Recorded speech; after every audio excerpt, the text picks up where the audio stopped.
Guys, I want to give a welcome to Dr. Fela Schwartz. We're lucky to have her. She's considered one of the great teachers here at Everett.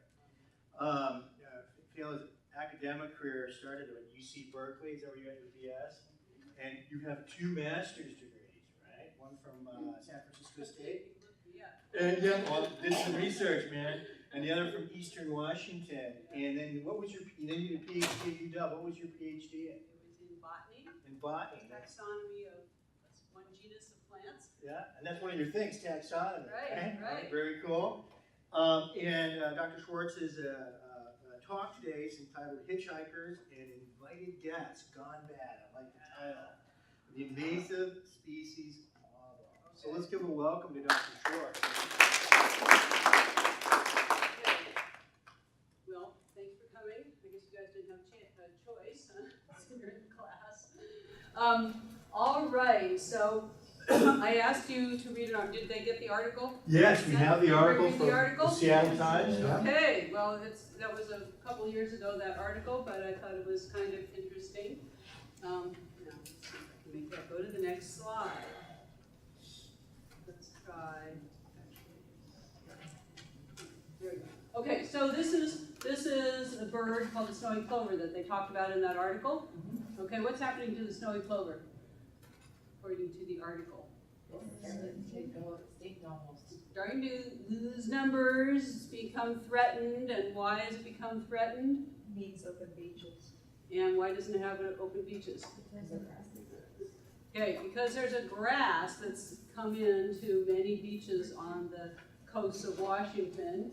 And if we go to the Washington Department of Ecology site over here, maybe it will do that.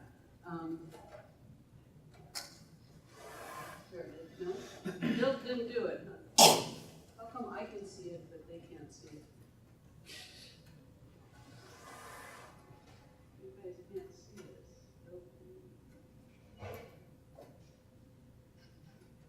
Okay, well, I'm sorry. Technical difficulties.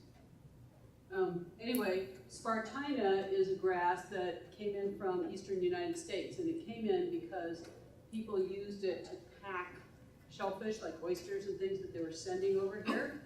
And they picked the grass that was local and they used it as packing material, and they especially sent it to Willapa Bay, which is in southwest Washington, and that's where we have a large oyster producing area.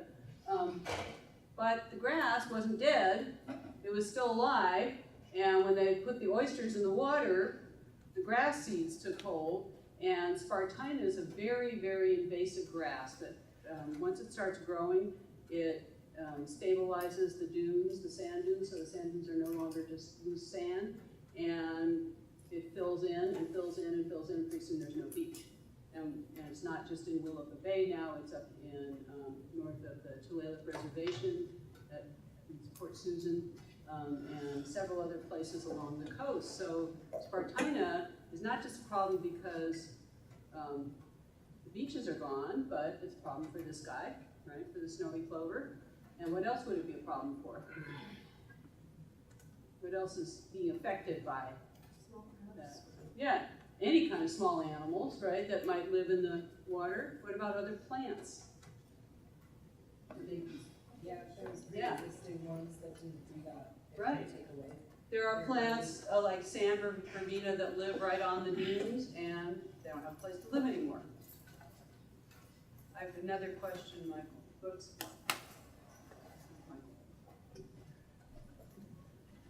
Okay, so let's just go back and look at, hopefully we'll figure out the internet thing. So we think of some species as invasive. And here you can see a plant that you may have seen just starting to come up now. This is a plant that dies back in the wintertime and it starts growing in the spring, and by August it looks like this. It's like 10 feet tall. It's all over the cities in many places. It's called Japanese knotweed. Everybody seen this before? So do we think that that's invasive? Probably. Probably. It's not. Depends on how big of an area, but if you don't control Japanese knotweed, it just keeps spreading and spreading. Now, fortunately, it dies back in the wintertime, and so it kind of gets slowed down a little bit. Okay, so usually a plant that's invasive is not native to an area. It comes from somewhere else. So how does it get here? It's transported by something else. Usually By humans. humans, right? Usually by Globalization. people. Globalization.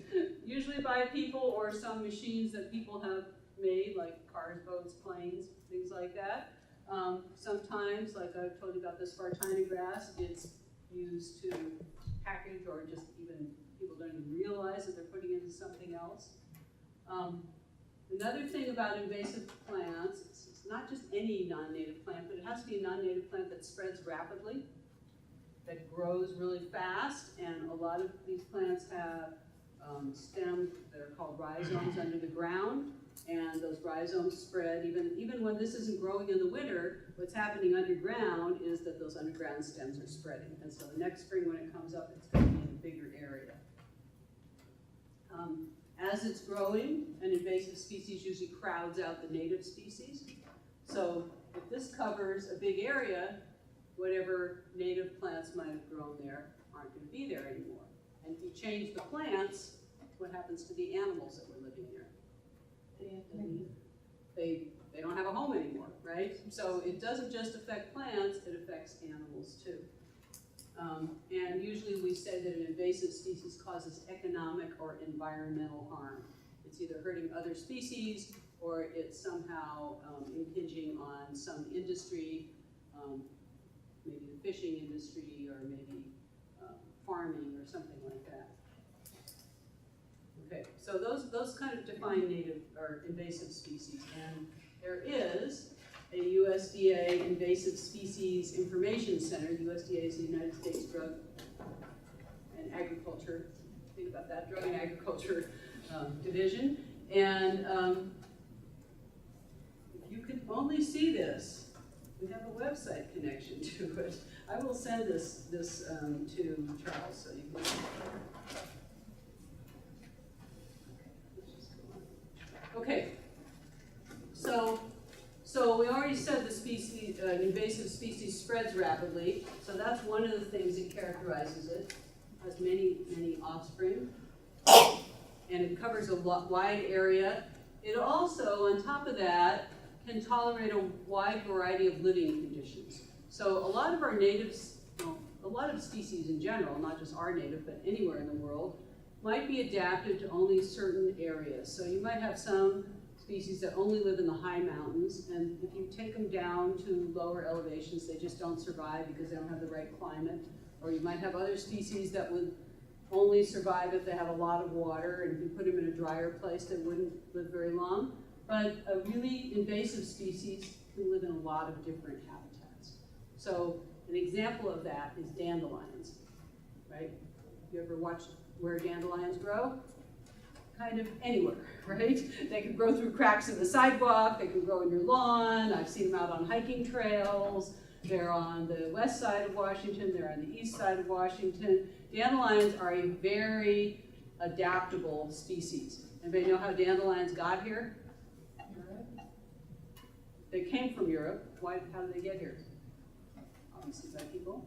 Do people bring them on purpose, or why? Source of food.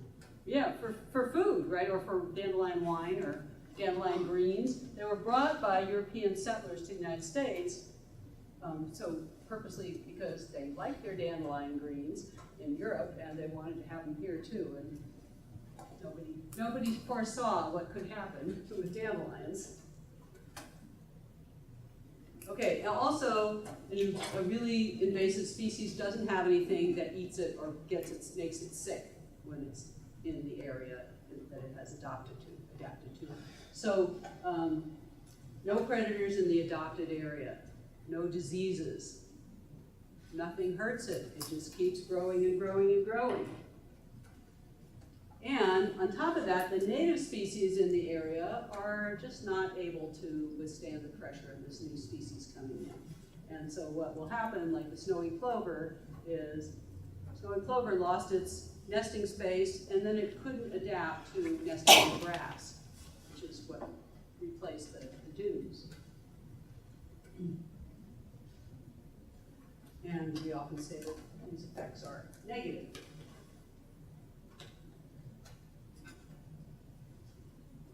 Okay, so besides worrying about native species, why else would we be concerned?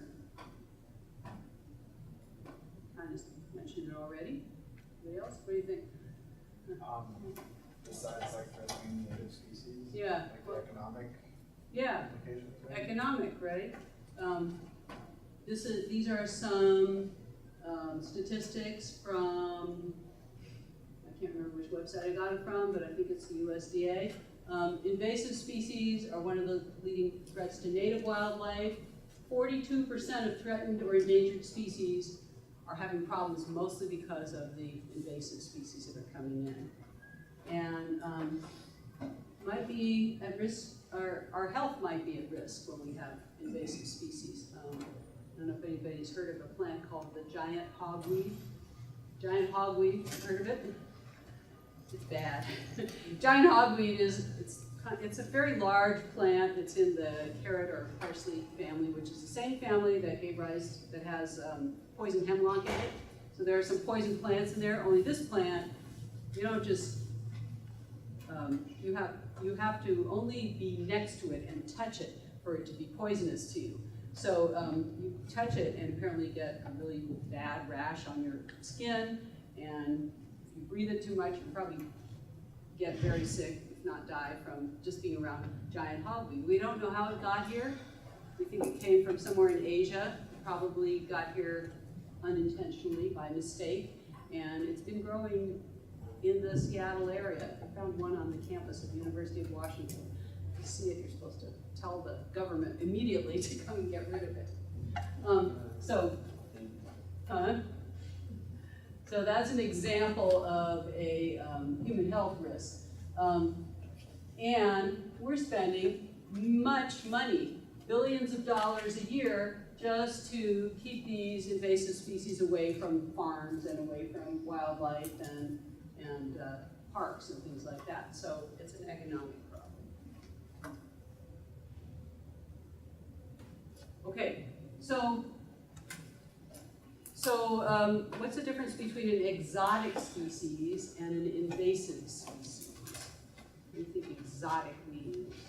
Got a corner. Okay, go ahead.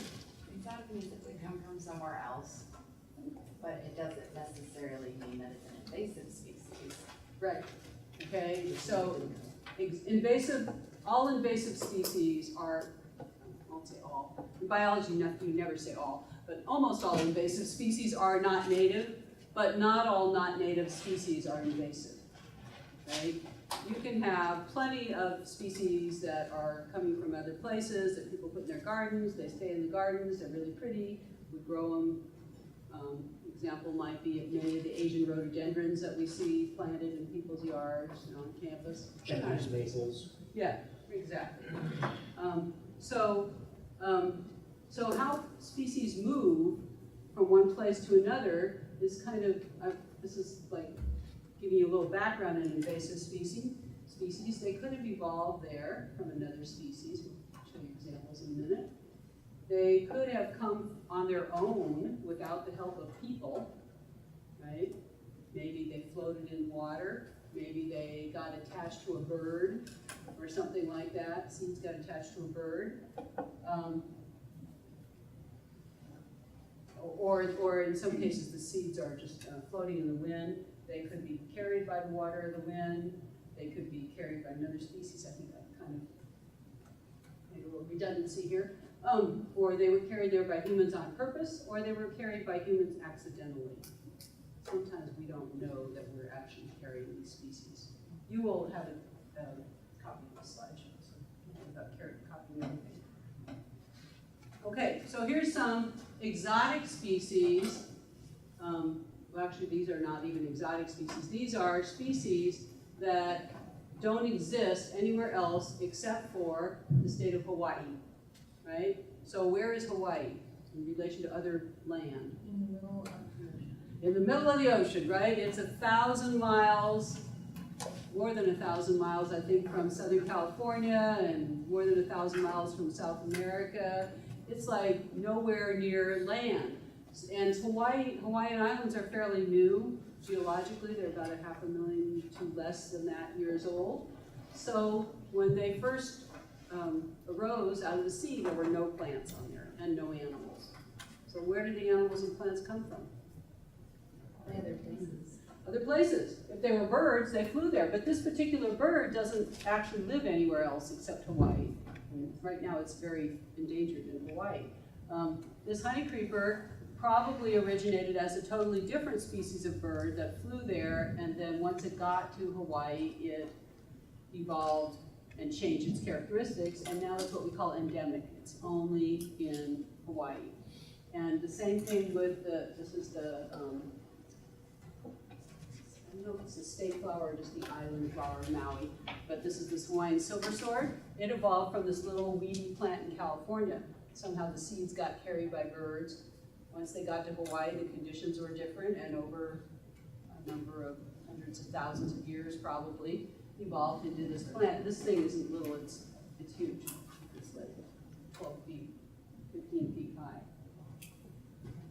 Okay, so these plants are fine, right? We like them. They're endemic in their area, and that's where they live. Here's another species that migrated from somewhere else, the mammoth. We don't have mammoths here anymore in North America. Anybody know why they died out? Ice Age? Yeah, I think it was the Ice Age, right? The climate changed and they couldn't live in this area. It was too cold.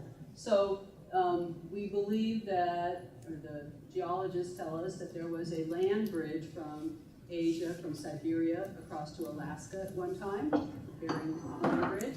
And these huge animals, which are the size of elephants, great big tusks, walked over that land bridge, right? 1.5 million years ago. And once it got here, over time, that land bridge went away because of the climate, the water level rose, and then they were isolated in North America, and they actually got as far as Central America just by wandering around. And as they were here, they evolved into the Columbia mammoth, which was related but not exactly the same species. And that's a skeleton at the La Brea tar pits in Los Angeles. So at one time they lived where Los Angeles is today. Yeah. Okay, here's some, so those are not invasive.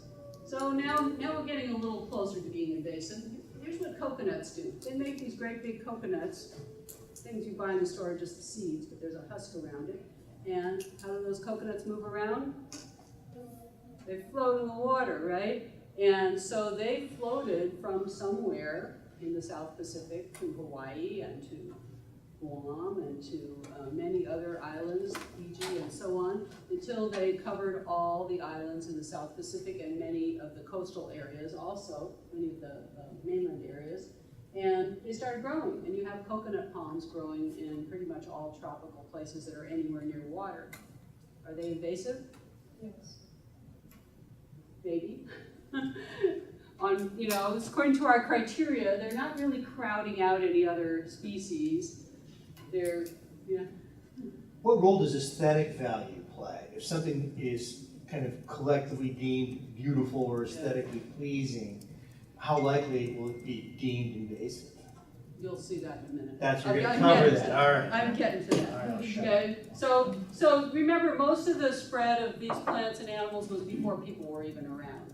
So I guess you don't have aesthetics if you don't have people, No. right? No. You have to have people first. But when the Polynesians came to Hawaii, which is about 1,500 years ago, coconuts were really important to them, so they wanted to have coconuts, and they probably brought some coconuts additionally with them. But I would say they're not really invasive. They have spread, but they don't spread to the extent that they're crowding out other species. I'm so sorry you didn't like that. Okay, so sometimes, now let's get into people. So sometimes people intentionally move a plant from one place to the other, like the dandelions that we were talking about. And one reason people, here's aesthetics, one reason people move plants is that they like them. like their garden plants in the place where they came from.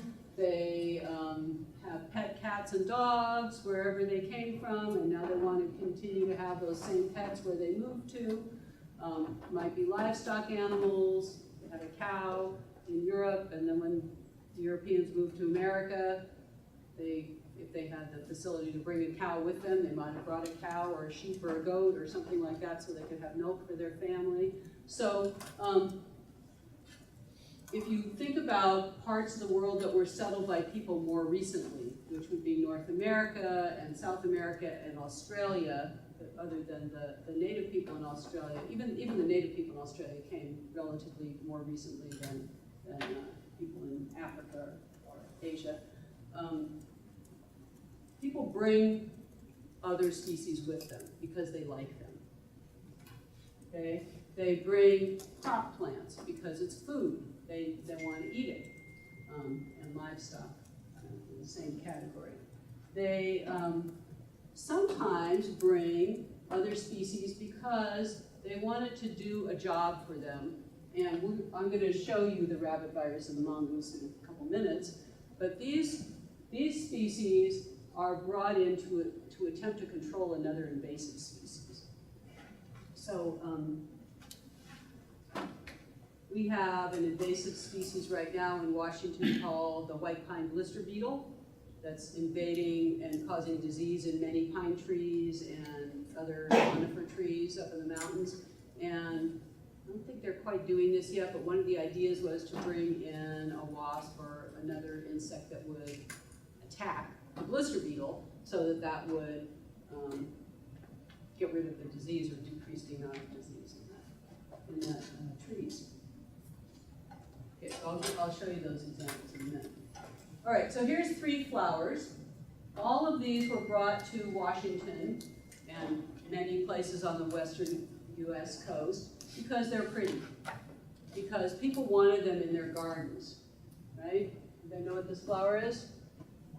Foxglove, okay? Very common garden plant. It came from Europe. People liked it. It's pretty, beautiful pink flowers. This one is called purple loosestrife. Also was brought here. It tends to grow in wetter areas, so if you have a little pond in your garden, it looks really pretty, nice purple flowers. Anybody know this one?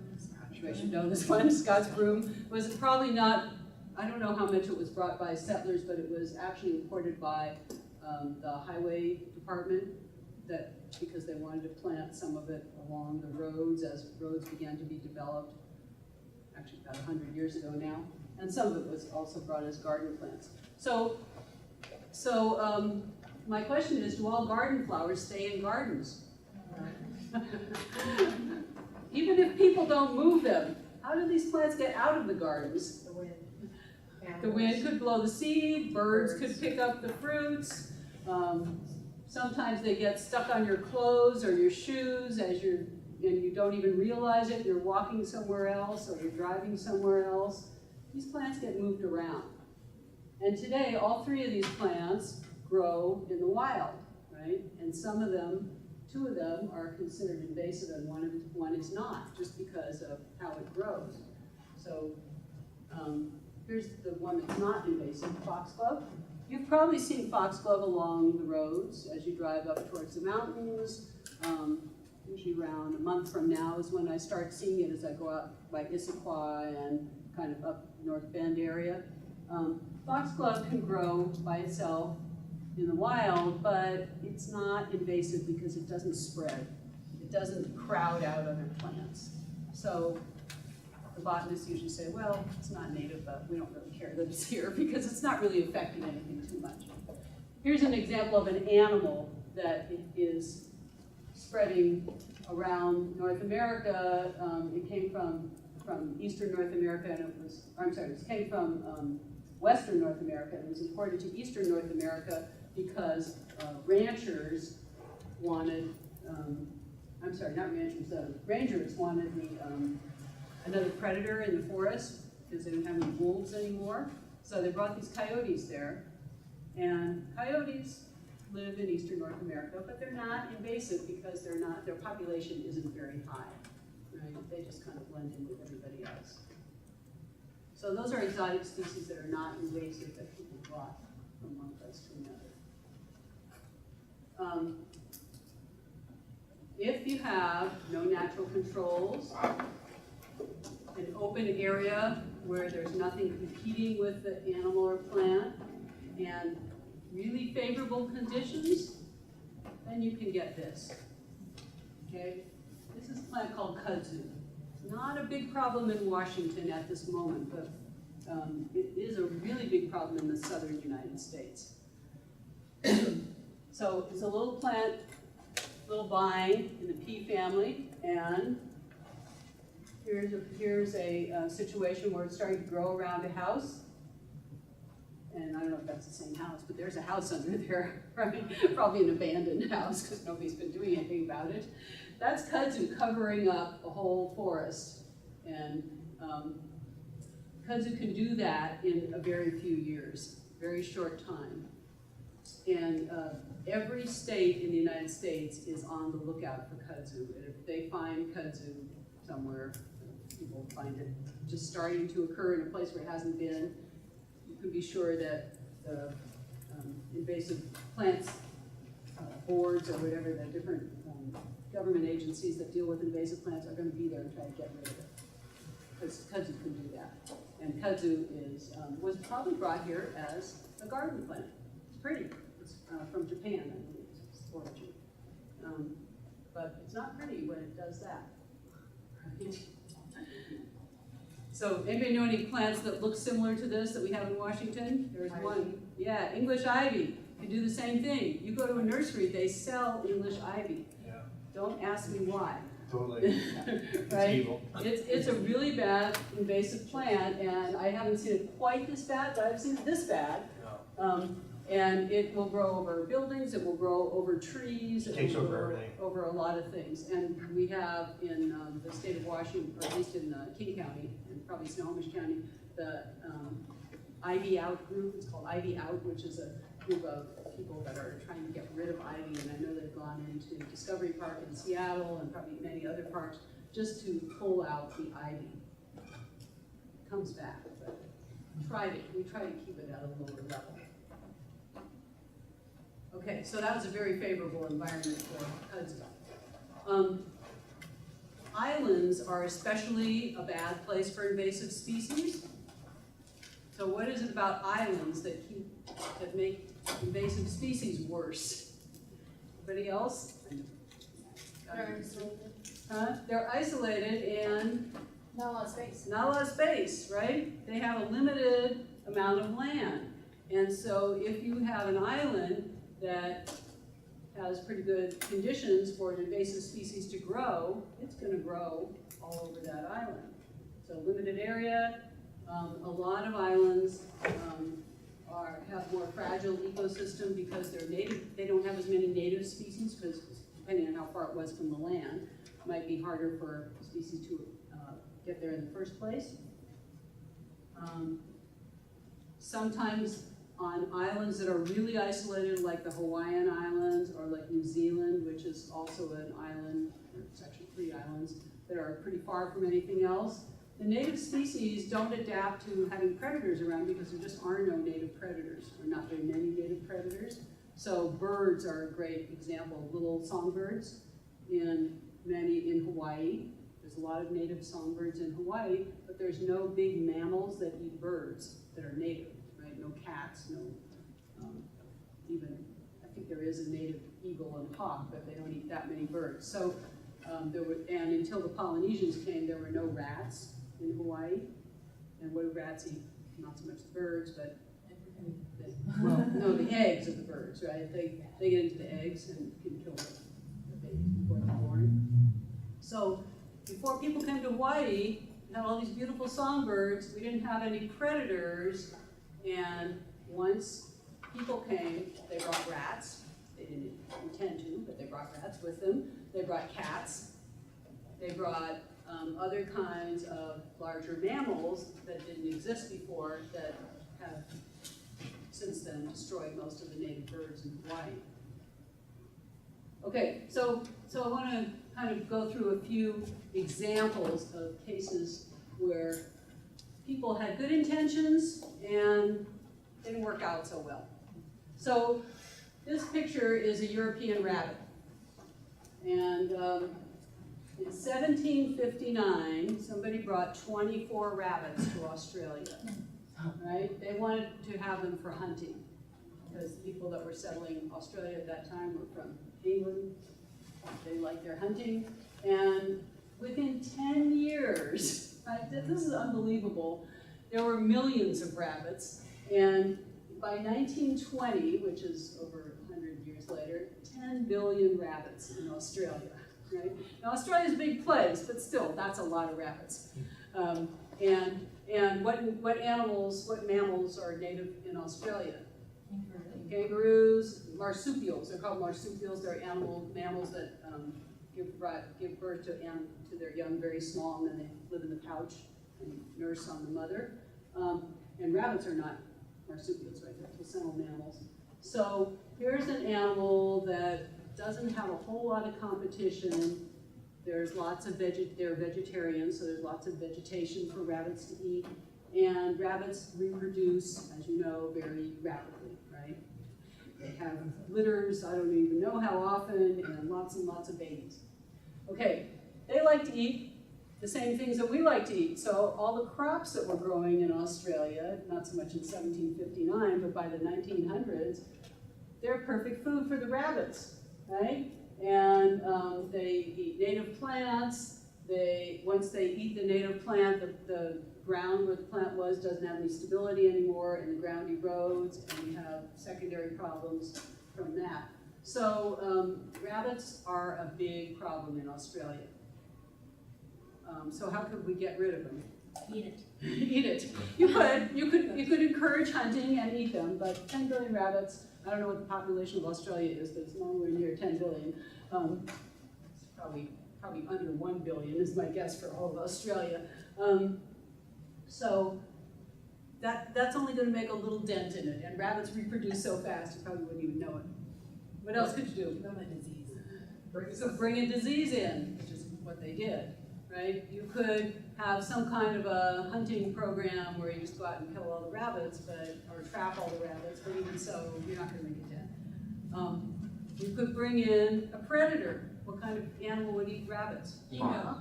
A fox. A dingo? Yeah. I don't know if the dingoes ate rabbits. The dingoes are small native dogs. But the problem with bringing in a predator like a fox, what's the problem with that? And we'll kill everything else. Yeah, and we'll kill the native animals too, right? So they didn't do that. But what they did bring in was, well, actually before they brought any animals in, they built these fences. I've never been to Australia, but I've seen pictures of the rabbit-proof fence. So the rabbit-proof fence is this huge, huge fence that was built right around the turn of the 19th, well, let's see, late 19th century, early 20th century, yeah, turn of the century there. And apparently it goes down in the ground deep enough that the rabbits can't dig under it, and it comes up above high enough so the rabbits can't get over it. And they were trying to contain the rabbits in certain areas.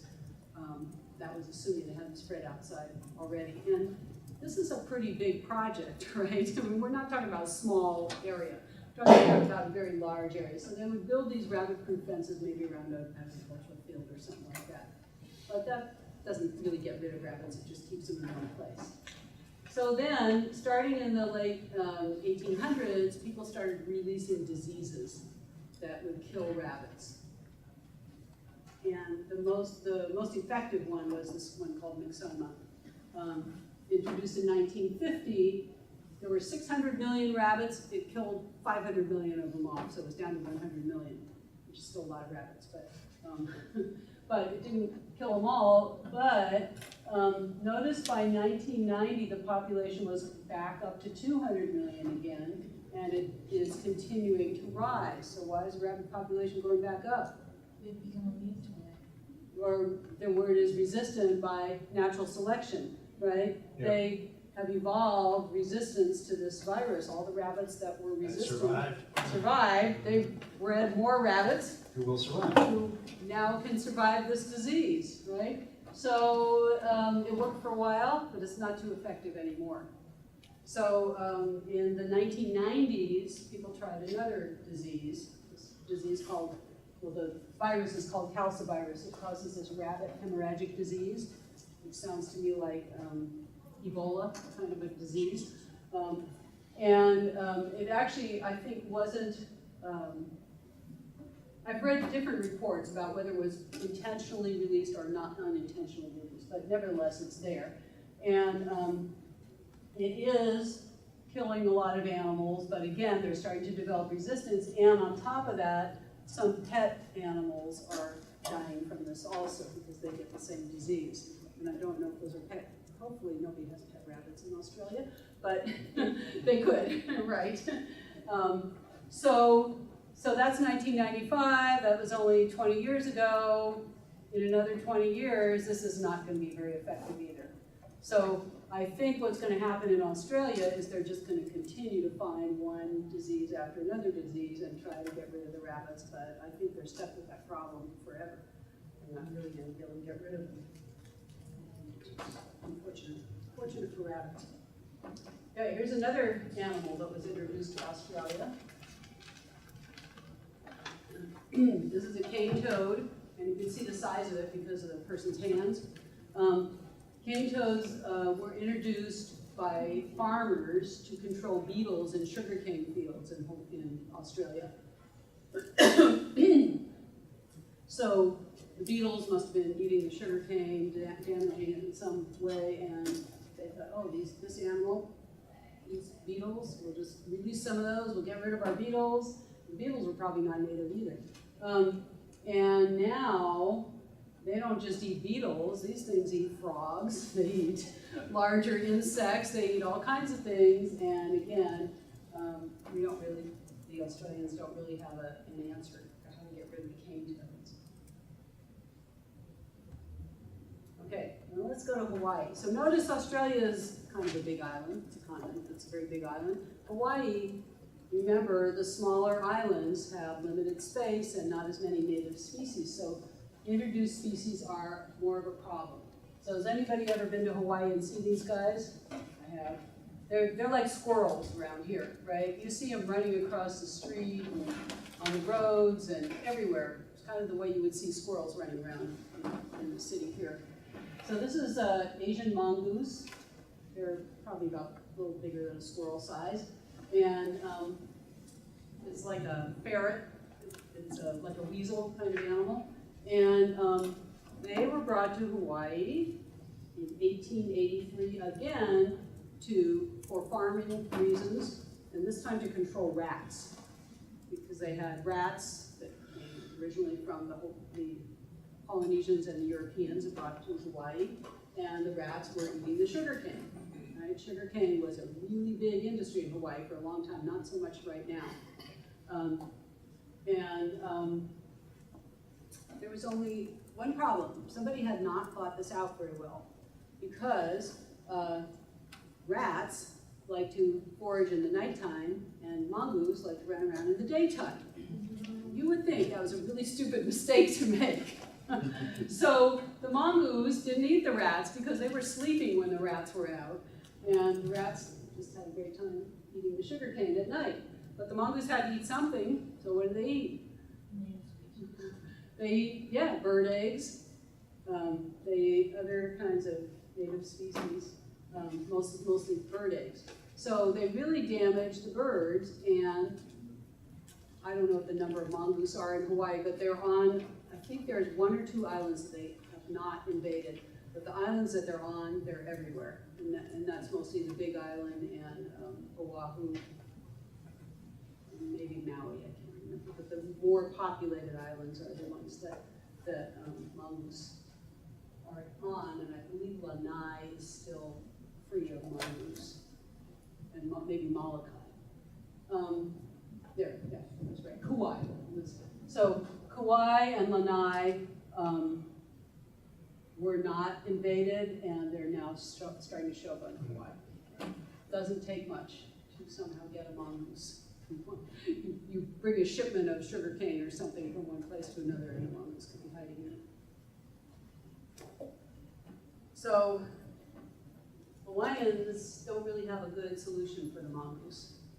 I don't think anybody's tried to introduce a disease, and there's no predator for the mongoose.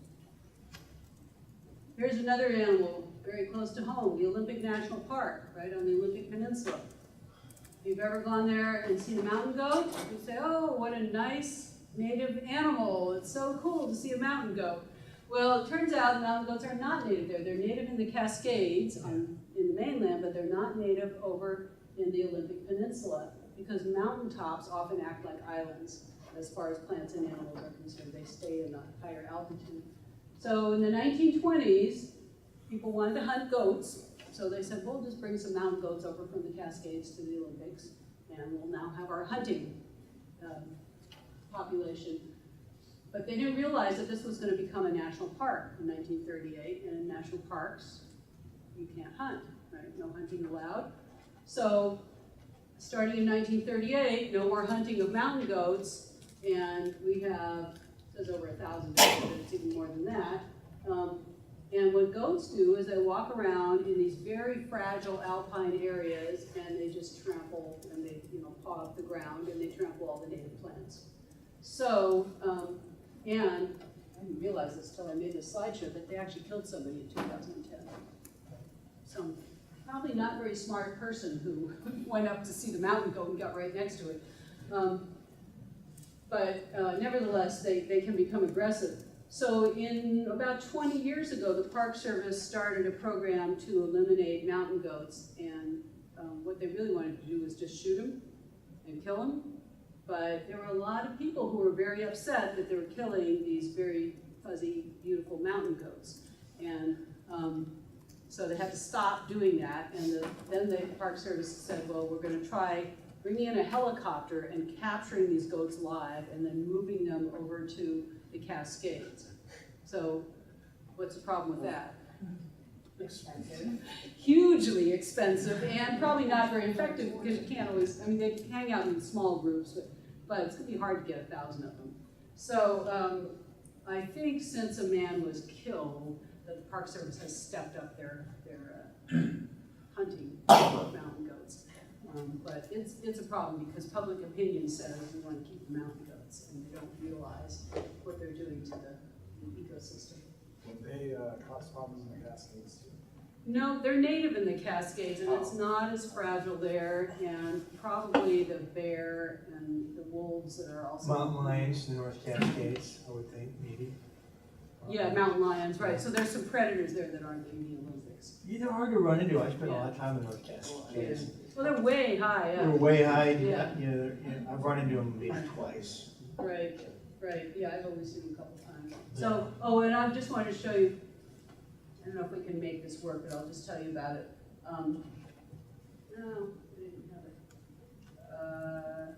Oh, I know where it is. It's on the next slide.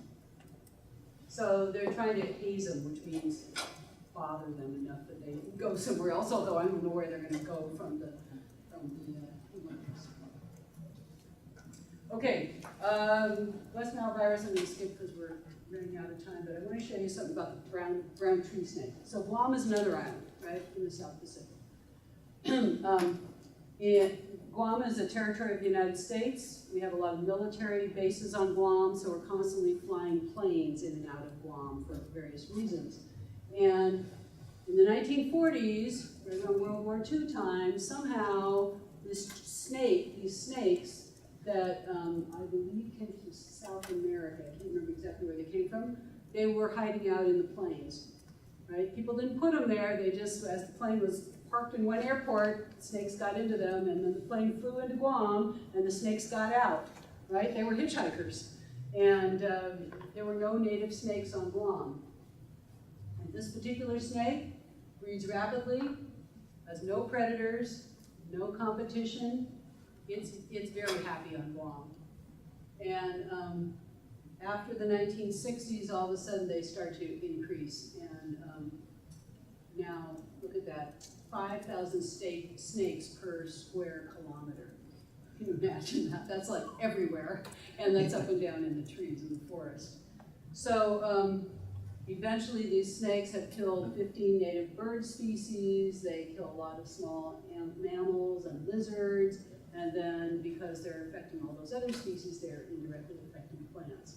It's a big problem on Guam. So this is what one group is doing. And if you go to this website, you can actually watch a little video about it. They take dead mice and they lace them with acetaminophen, which is Tylenol, basically. But I guess at a high enough dosage of Tylenol, it kills the snakes. So they run a plane over the forest in Guam and they drop all these mice, dead mice laced with acetaminophen, and the idea is the snakes will eat them and die. Yeah. Can that kill birds of prey too, though, if they should so It choose could, to eat them? yeah, it could. I don't know It's what they dangerous worked to out. them too. Yeah, right. Probably not at that low of a dose, but maybe. Yeah, I don't know how they worked out the dosage. But that's, I mean, the best solution that people have come up with right now, because they don't want to bring another animal in that would be a predator to the tree snake. Okay, and zebra mussels, we can go on. Unfortunately, this is a really sad topic because there's one species after another species that you can find out about, animals and plants that just are invasive. They come in from somewhere else. This is another hitchhiker that came in on ships that came into the Great Lakes. And 1988, that's not very long ago, and today they clog up waterways everywhere throughout the Mississippi watershed. And I believe they found some even in the Pacific Northwest, zebra mussels. So we have a native mussel that's just fine, the California blue mussel, but this particular one grows a lot more rapidly and really destroys waterways. 400,000 mussels per square meter. That's a lot. Okay, and more about zebra mussels. Wait, I have a question. Yes. So we have all these examples of species being brought in, maybe accidentally or whatever, and then maybe another species is brought in to control it. And it sounds like in every case that example's not worked out well. Do you know any examples where it has worked and it hasn't become another invasive species? I wish I was more of an expert on this. I am not thinking, I haven't thought, nothing is coming to mind, is what I'm going to say. I think I have heard of some diseases that will work to keep things under control, but even if it's keeping a species under control, what happens is natural selection is working against it, because eventually the survivors are going to reproduce and make more of something that, or make more of a characteristic that allows them to survive. So I can't say that I do know of any example. And anytime you introduce a new species to an ecosystem, you're altering something. It may not necessarily be bad, but it's going to have some effect on everything else, not just that one species that you're trying to get rid of. So yeah, it's a problem. I mean, and I guess the take-home message of this is, we brought these things here. It's our responsibility to somehow keep them under control. You know, whether we brought them intentionally or unintentionally, humans have a responsibility to the other species on the earth to kind of maintain the ecosystems that we found when we started coming here. And we're probably not doing the greatest job of it. Anyway, that's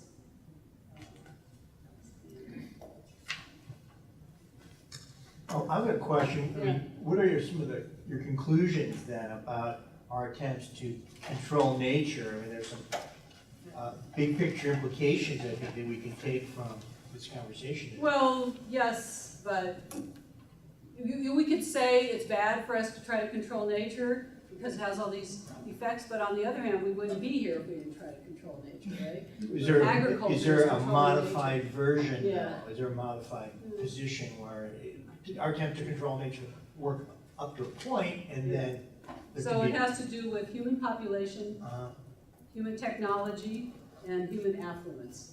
Those are the three factors. That's The it. higher the population is, the more technology we have, the more money we have, the more we Try to- damage other species. Big stuff. Yeah, tamper stuff. right, yeah. So are humans an invasive species then? Somebody asked me that the last time I did this. That's a good question. Depends on how you define. That's what Morpheus, Yeah. that's in the Matrix, Yeah, Agent right. Smith tells Morpheus that human Right, beings are right. I invasive. mean, you could, if you species. defined it in that way, you could. We reproduce kind of rapidly, so nowhere near as rapidly as I No was predators. saying. Right, we have no predators. That'd be We have adapted to almost every ecosystem on Earth. So maybe we are. We have a big effect on other species because of agriculture and livestock to start out with, not to mention cities. But even before we had cities, we plowed up fields, we cut down trees, we brought, large mammals from one place to another, and whether they're cows or elephants or anything else that people brought. So yeah, we do have a big effect. Are we invasive? I don't know. But going back, let's end by going back to that article that I gave you. You noticed in the article, they actually said, well, this is bad for the snowy plover, but sometimes these invasive species might have some beneficial effects also, right? They remember that in this article? Because it opens up a different kind of habitat, and then different species can come in Thrive. and thrive. Yeah, and Right. maybe that's just part of the consequences of human population. Yeah. I've looked at that with the northern spotted owl and Yeah. barred owl conflict that is now facing the Uh-huh. Pacific Northwest, is that, well, I don't know if it's really necessarily worth it to keep putting money into trying to save a species that's so similar to the other species, and the other species is more capable of adapting. Well, and then who are we to make that judgment? Well, I don't know. Yeah, I don't know. But It was yeah, it different has both sideways. sides.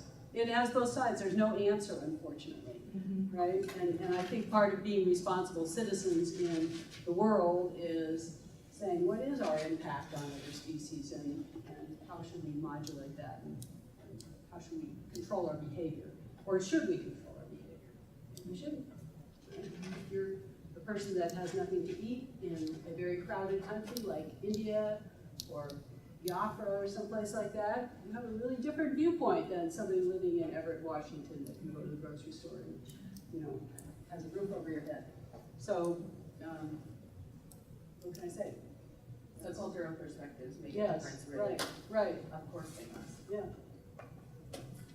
All right, so anybody else have more questions? Answer? Try to answer. All right. All right, very good. Thank you, Dr. Schwartz. Well,